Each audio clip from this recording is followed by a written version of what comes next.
And hello, you're welcome to another edition of What the Papers Are Saying. My name is Vivian Kailoko. Now, this show brings you the big stories for the week. When we come back, I'll give you an idea, the top stories that made headlines for the week. Just stay with us. We'll be right back.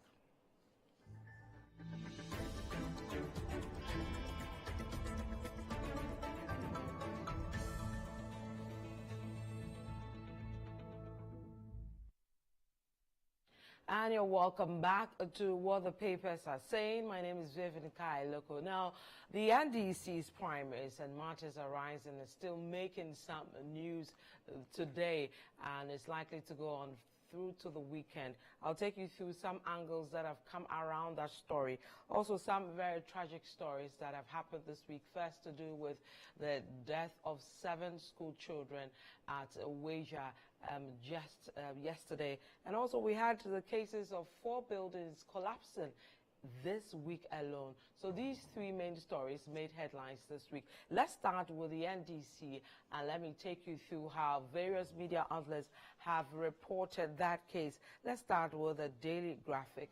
They say EC stays off NDC's elections.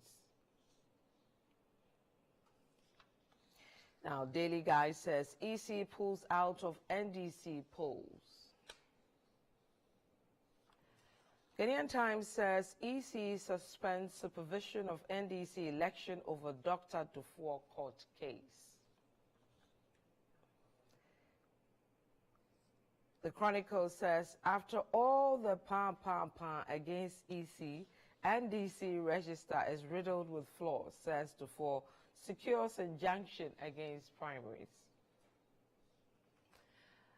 The New Crusading Guide says NDC Congress brouhaha, EC pulls out.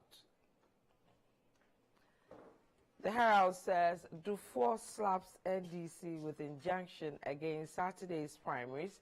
EC also barred from conducting polls.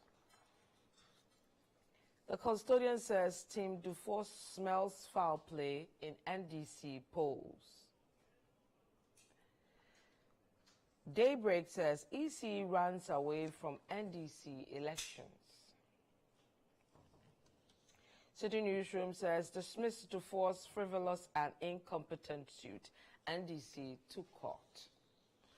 And finally, on the NDC primaries and matters arising, we go to the City Newsroom, and it says NDC wants court to hear Dufour's suit before Monday. So those are the various angles around the NDC's primaries, presidential and parliamentary primaries, initially slated for Saturday. As we sit here, we don't know whether that will happen, but we'll go to that story in a bit.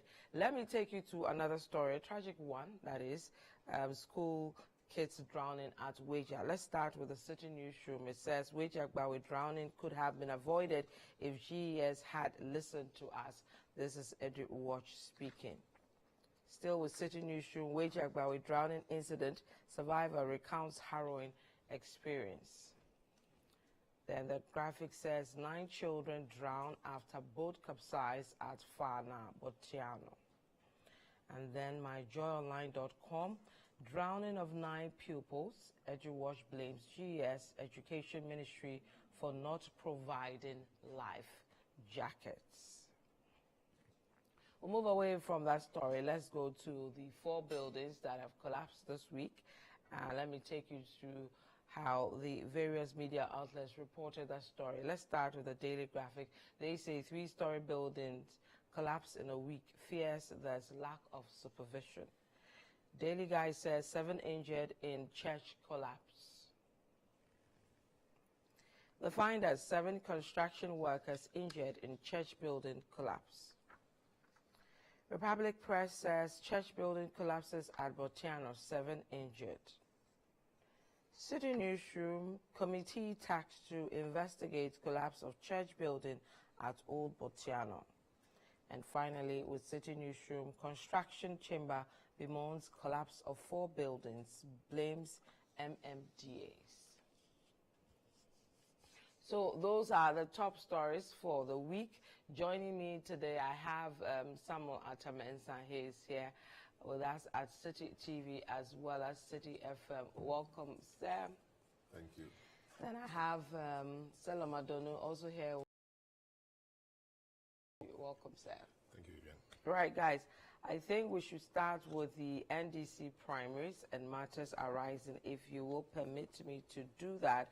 Now, we were all preparing for the primaries and the parliamentary and presidential primaries for Saturday, till that court injunction slapped on the party, together with the EC and others, over some issues.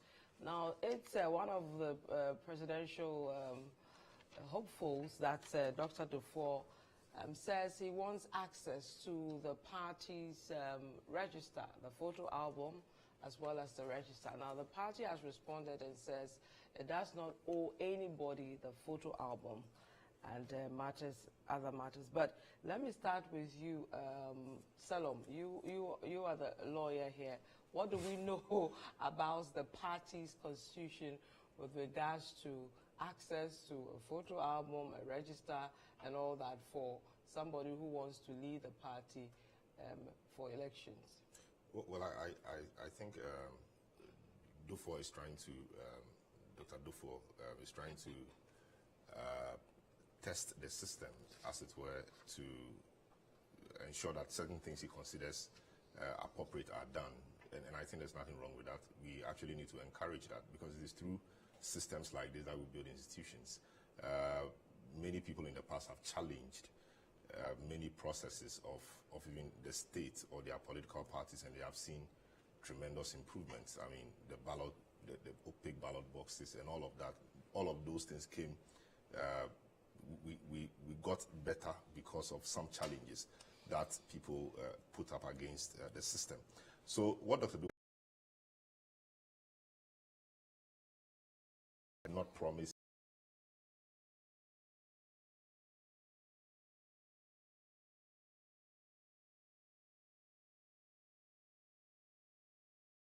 their pictures. The picture is important, so that when you see the name, you match the name,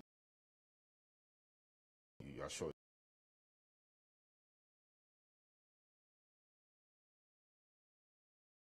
When you're going around the country, you should have a sense of the,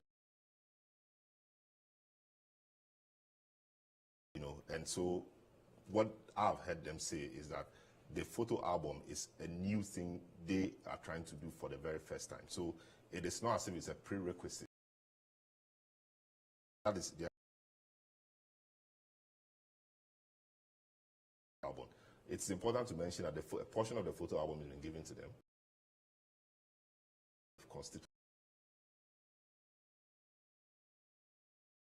He realizes that some names have been or are missing. About 3,000 names or so are missing, and some, about 70. He appears not to elections.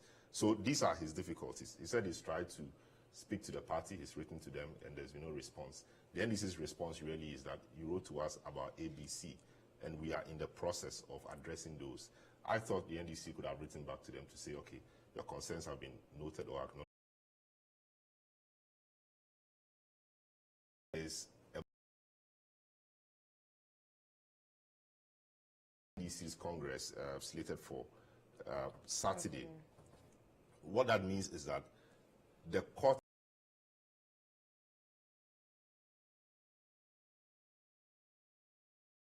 junk the process or to dismiss the application. In injuncting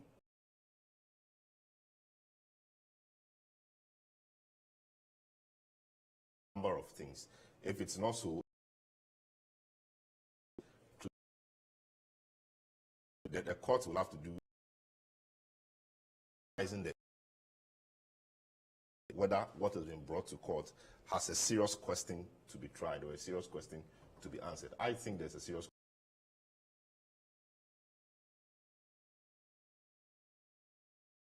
The person have a legal right or equitable right.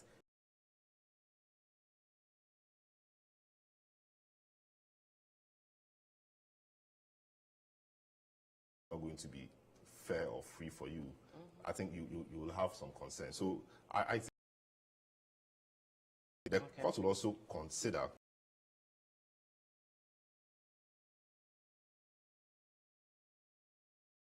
there could be compensation or some.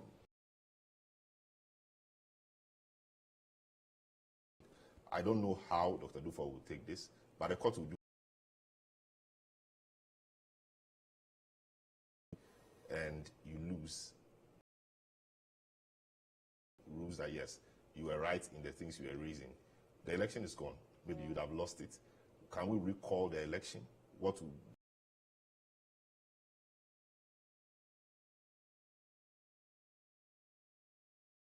the country is met people, they spent energy, resources,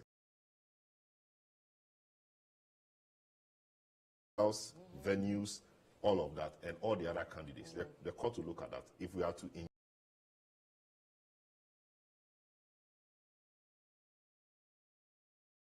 his issues had anything to do with the parliamentary candidates, maybe he could have just gone on the presidential election, and then maybe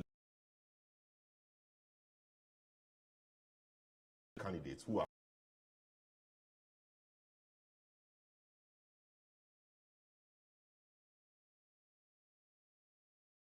been an issue at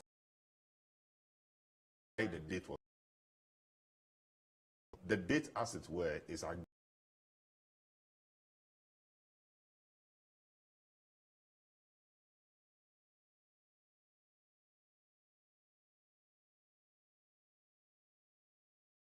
the person to whom the writ is addressed has 8 days within which to enter appearance. Okay. After that, the person has 14 days to file a defense. So there are days. If you go beyond that, there are consequences. Now, you need for at least 3 clear count 3 clear days from Tuesday. Tuesday is not part.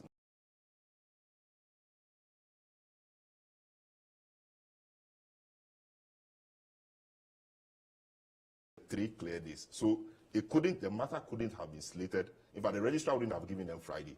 Because by the rules, you cannot take Fridays. However,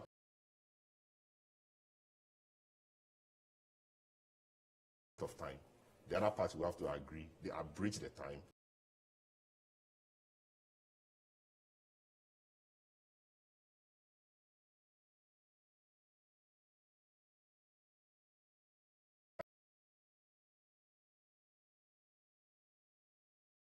And to be fair to we'll hear what the court will say. Going to the NDC's response.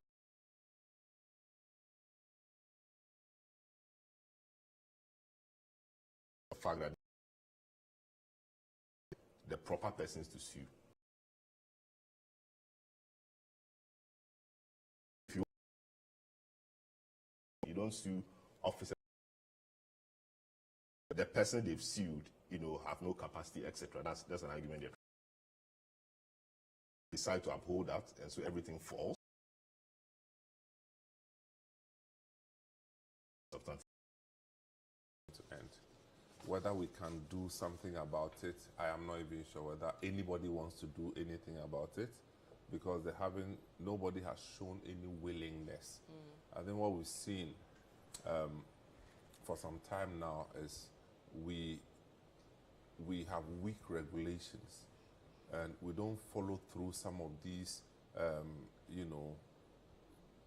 safety decisions. So things are just left, and we have to deal with them ourselves. Your life, your safety, everything is in your own hands. That's what we are dealing with. And so I don't even know what whoever wants to do, but I can tell you that nothing will happen. I mean, what about the assemblies? They should at least step in. Well, at least the provision of the life jackets. The only thing the assemblies would do, we just commiserate to the people who have lost their lives, and then when they are doing church service, they will go and stand there and also pray, and then go back and continue with their life. Well, that can be. Well, that's what it is. That cannot My be. sister, nothing will change. Oh, nothing will change. So we're going to be losing more children on our lakes? We've seen some on the Volta Lake. We've seen, you know, hear people talk about it. Policymakers talk about it. Politicians will talk about it. Community leaders will talk about it. But that's where it ends. That's where it ends. Look, we are only talking about this because children have lost their lives. That is not to say that this is the only risky feature that we have in the system, you know, within that space. There are several of such situations dotted around the entire country. Only last week or the week before, on CNR, you showed, there was a story that this young guy did about a bridge right in Accra here. I think about Silkine somewhere. Daniel also, and they will struggle walking at the sides because all the rails on were off. You should see the bridge in Accra, proper Accra, and somebody, a lady with a baby behind her, using this bridge. I mean, it's not on the front pages because nobody has lost their lives yet. But it's only a matter of time. I was hoping that after airing that story, somebody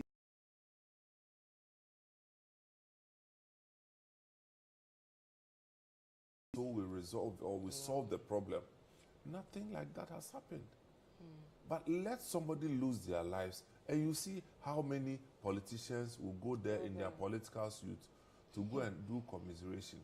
So that's why I'm saying that it's a repeated cycle of failure, frustration. We are not going anywhere with this, and that's where we find ourselves. But how can we change this narrative? Well, we can change the narrative if we show proper leadership. First of all, with our regulations, people do things anyhow and get away with it. We are going to get into the building, you know, because people situate their houses just anywhere. Look at the spillage issue. 20 years ago, they were doing spillage, but people were not dying. Why? Because buildings were not scattered all over the place like that. The authorities saw buildings coming up. Nobody stopped them because they themselves, they are also building there. And now we are inundated with this situation.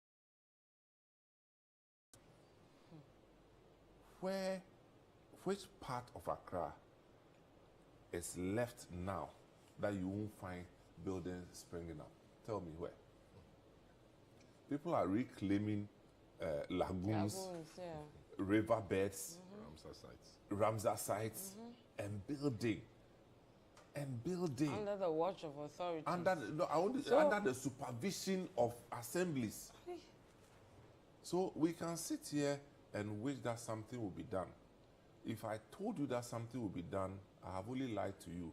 Nothing will happen. Nothing will happen. You've given up, Samuels. You can't give up like that. No, you see, because Vivian, because nothing will happen. The reason is that nothing will happen. Something must happen. What was it that this children getting flooded by some river be up north? A few months ago. We came here, we talked about this thing. After that, what happened? Nothing. Look, nothing will happen. So is it that the authorities are helpless, or the leadership is just, it's a lot of irresponsibility, a lot of not caring about anything, a lot of misunderstanding of what the role of leadership is, and the fact that leadership is asleep. You know, policy must address problems. So if, it's not their fault that they live in island communities. People live there, but the essence of politics and policy and even leadership is to ensure that those people also have their fair share of the national cake. So if somebody lives in a community, and there can be no schools in those communities, at least basic schools in those communities, for kids to attend, then that's failure on the part of leadership in that community. Most often, the local assemblies. You know, this is a local problem. Local assemblies should be able to deal with this.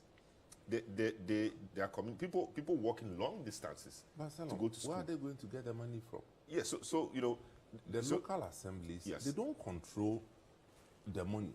They The don't. money has to come from somewhere. yes. And see how long it takes for local assemblies to even get their money. So is it? It's a leadership problem, Yes. not just at the local assembly. It cuts Right across. from the top. It cuts But across. they get some money anyway. There's no money. They get some money anyway. If it's a priority for them, they'll find a way around it. They say there's no money, but let there be something that they are interested in. They'll find the money to do that. You know, so I can't imagine a situation where I'm an MC or a DCE. Every day I see children sitting on boats crossing, you know, rivers and lagoons Without life to go without life jackets. jackets. I don't know how much life jackets cost, but I think there should be a policy shift price. in this day and age of private members bill. I'm expecting that an MP, maybe the MP for the area or somebody, should get up and say, no, let's sponsor this bill.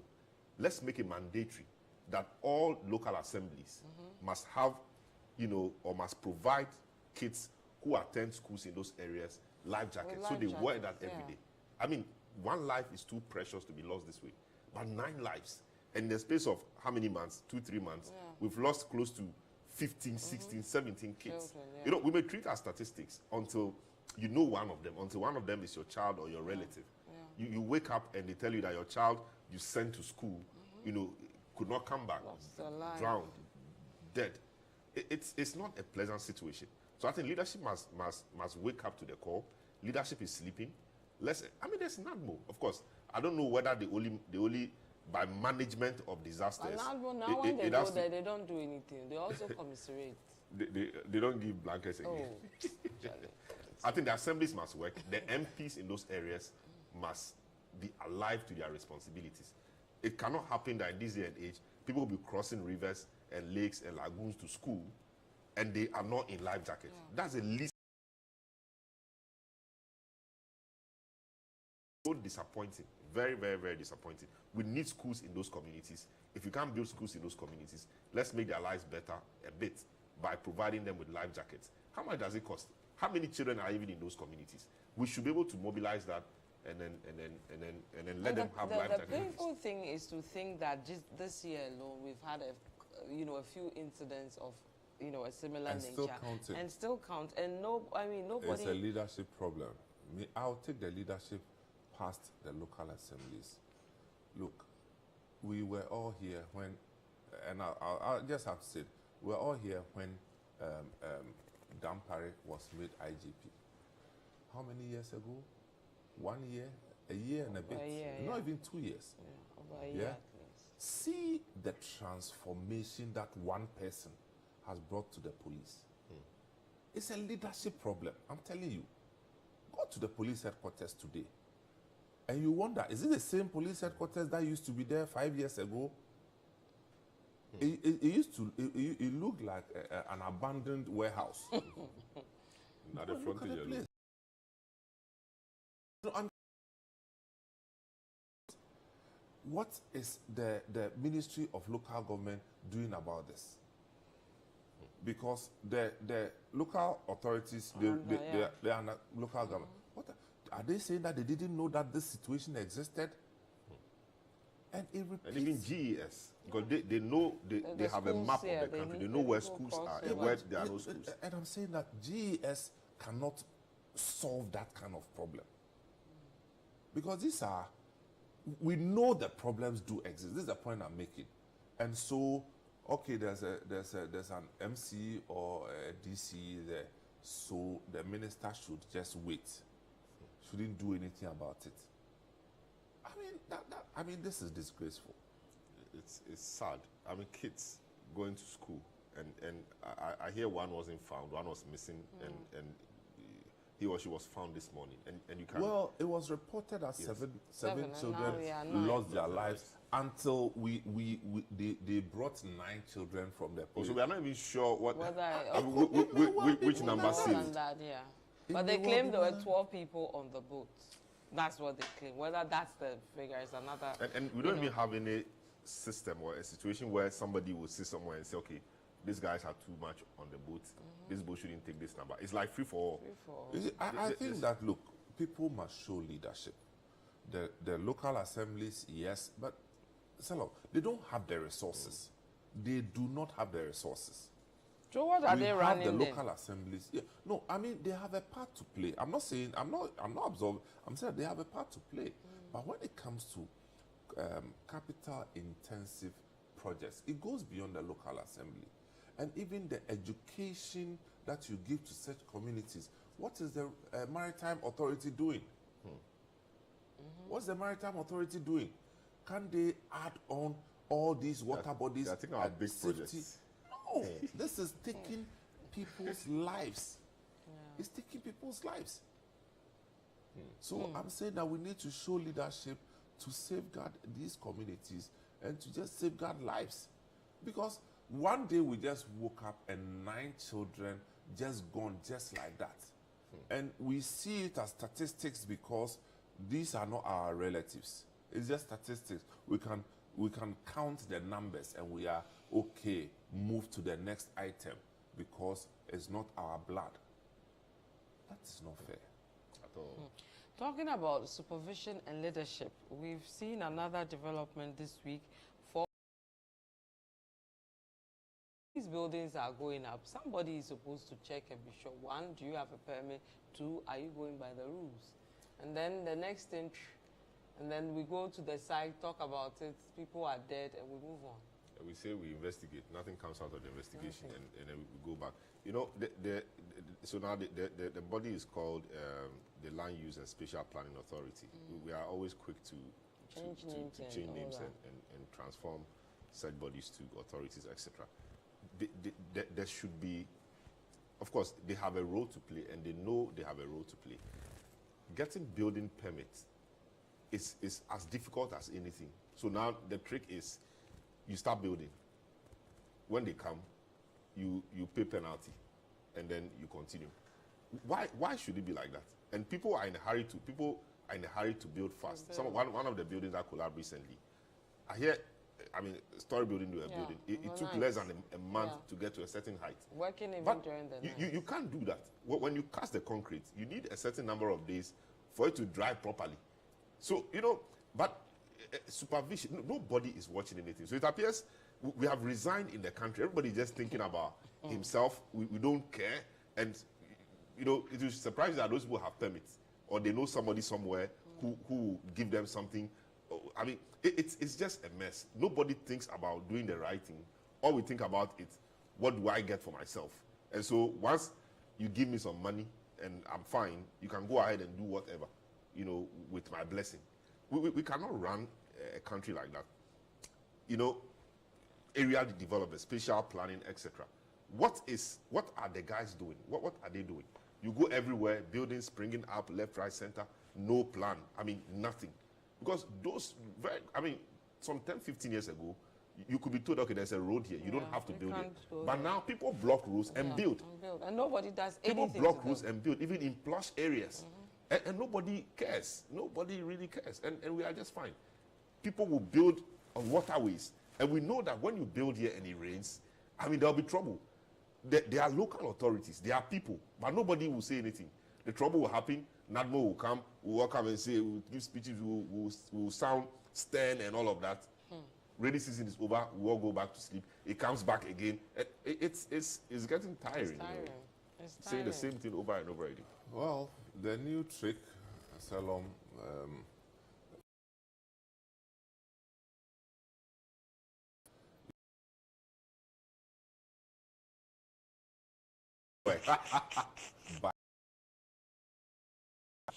no, you will write it yourself. Yeah. So that when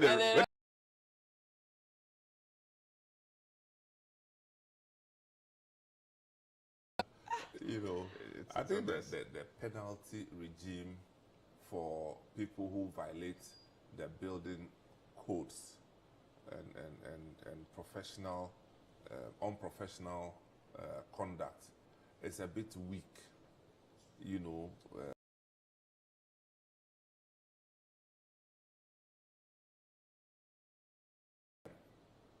if something is happening to them, it's not enough to cause people to desist from it.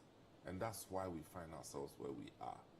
And people are becoming more, how do you say, entija.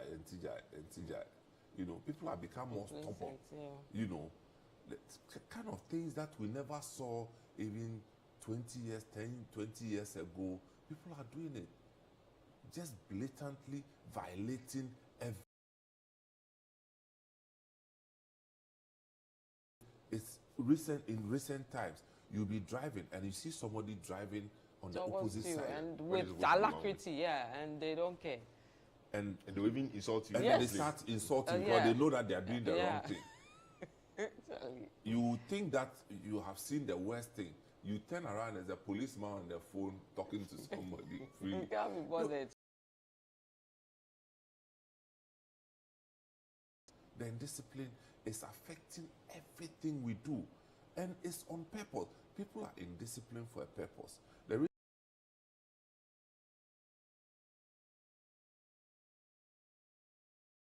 Everywhere until they get to Burma camp. Go and do it there and see what the soldier man will do to you. So we know what is right. We just go to Kotoka International Airport, see Ghanaians and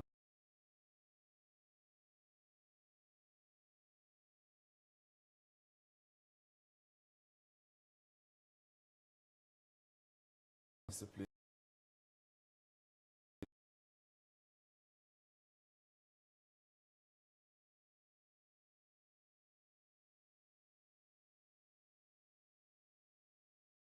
Also because maybe motivation or they have no conscience. So, for example, they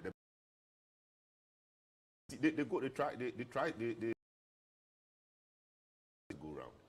They see a building coming up. This building does have to be here. What's your permit?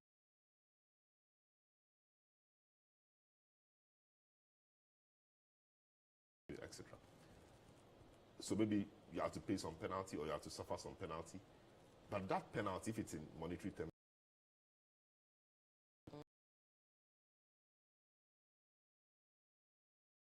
from the wrongdoer, that goes directly into his pocket. Then it turns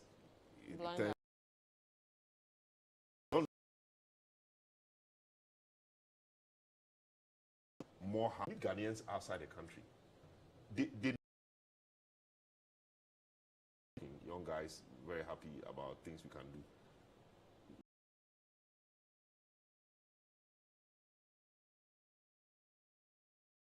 I thought we just had some good discussion. I mean,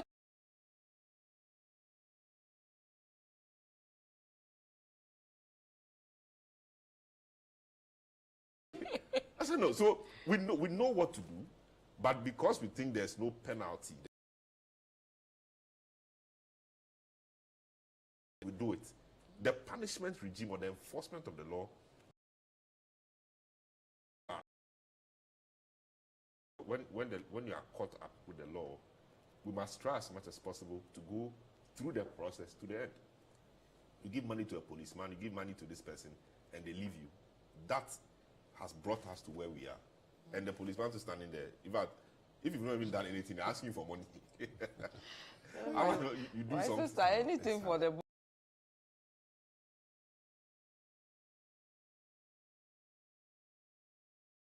and in motor is going to jail. Random motor. You park at the wrong side of the road, you will pay money. You cross red light, you will.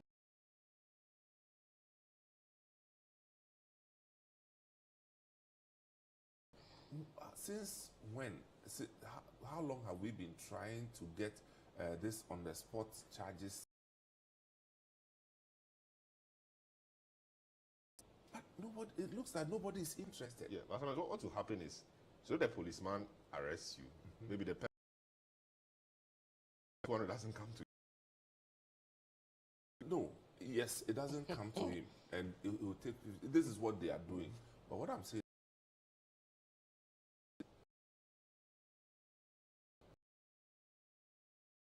things will change.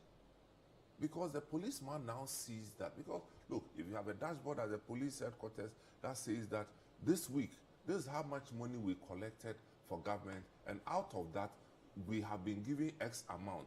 Because of that, we have bought X number of vehicles to make your life better. There's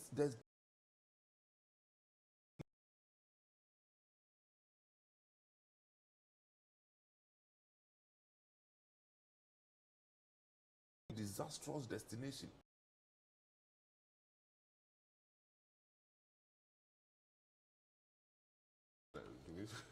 The midnight.